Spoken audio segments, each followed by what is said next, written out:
When people hear the name Iran, they think of politics, conflict, and headlines. But Iran is more than news.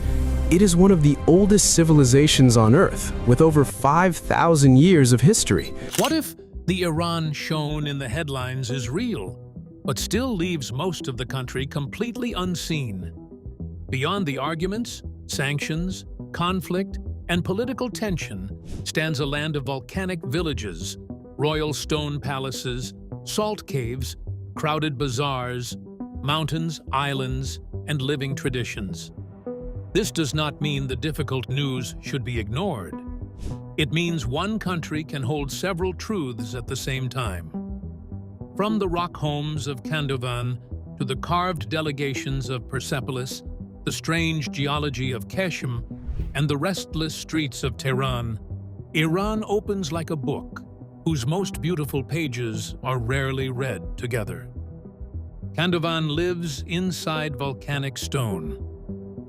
In northwestern Iran, near the slopes of Mount Sahand, Kandovan rises from the earth like a village from a dream.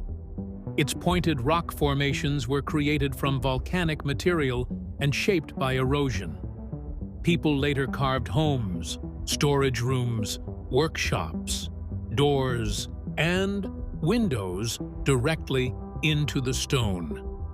From a distance, the settlement can resemble a group of giant beehives. Up close, it is not an abandoned ruin or a film set. It is a living village where families continue to use spaces formed inside the mountain. The thick volcanic rock offers more than an unusual appearance. Stone changes temperature slowly, helping the rooms remain more stable when the weather outside becomes very cold or hot. Small entrances protect the interior, while windows and carved openings bring in light and air. The result is a form of architecture that did not fight the landscape. It worked with what the mountain provided.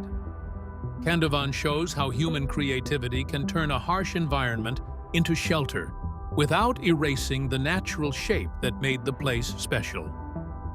Persepolis still speaks through stone.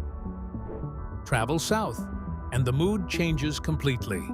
At the foot of the Mountain of Mercy stand the remains of Persepolis, one of the world's greatest archaeological sites. Darius the Great began building this ceremonial capital of the Achaemenid Empire more than 2,500 years ago. Later kings expanded its terraces, stairways, halls, and gates. Fire and destruction damaged the city, but enough survived to show the scale of a government that once connected many peoples across a vast empire. The Apadana was one of its most impressive buildings. Its stairways carry carefully carved delegations, bringing gifts from different regions. Their clothes, hair, weapons, animals, and objects are shown with striking detail. These figures are not random decoration. They present an image of order, power, and many cultures gathering at one royal center. Walk beside the reliefs and the stone no longer feels silent.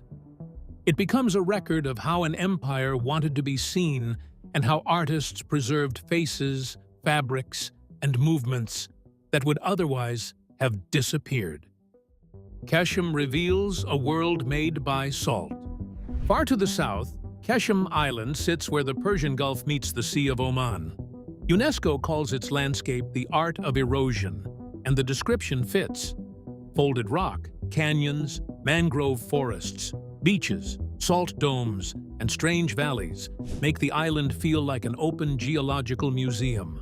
Wind, water, salt, and pressure have shaped the ground over enormous periods of time. Here, the planet's history is not hidden in a textbook. It appears in cliffs, cracks, colors, and forms that surround the visitor. The Namakdan Salt Complex contains one of Keshem's greatest wonders. UNESCO describes its salt cave as a 7-kilometer system of colored galleries and shining crystals, considered the world's longest salt cave. Inside, pale walls catch the light, and every sound returns as an unusual echo. The beauty is delicate. Breaking off crystals would slowly destroy the same place people come to admire. Keshem, therefore, tells two stories at once: how natural forces create extraordinary landscapes, and why local communities and visitors must protect them. Tehran holds the country's modern pulse. Then Tehran appears with traffic, towers, markets, museums, apartment blocks, parks, art, and the constant movement of a capital city. It does not have the stillness of Persepolis or the quiet mystery of a salt cave. Its energy comes from millions of daily choices. Traditional shops stand beside modern businesses. Families walk through parks beneath the Alborz Mountains, while older neighborhoods carry memories of the Qajar period and the city's rapid growth into the political and cultural center of Iran. The capital makes the larger lesson impossible to miss. Iran cannot be reduced to one picture, whether that picture is romantic or frightening. Its people live ordinary lives inside extraordinary pressure, while ancient heritage and modern ambition occupy the same streets. Recognizing beauty does not erase conflict, restrictions, or suffering. Recognizing hardship does not erase culture, science, family life, humor, art, and history. A serious view of Iran must be wide enough to hold all of these realities together. Kandahar, Persepolis, Keshem, and Tehran are not evidence that every troubling headline is false. They are evidence that headlines are never the whole country. Iran is a place where families still live inside volcanic stone. Ancient delegations continue their silent march across palace walls. Salt forms underground galleries, and a modern capital moves beneath snowy mountains. To understand a nation, we must look beyond the single image that reaches us most often. The reward is not a perfect or simple story. It is something more honest, a country of beauty and difficulty, memory and change, where human life continues between the ruins of empires and the noise of the present.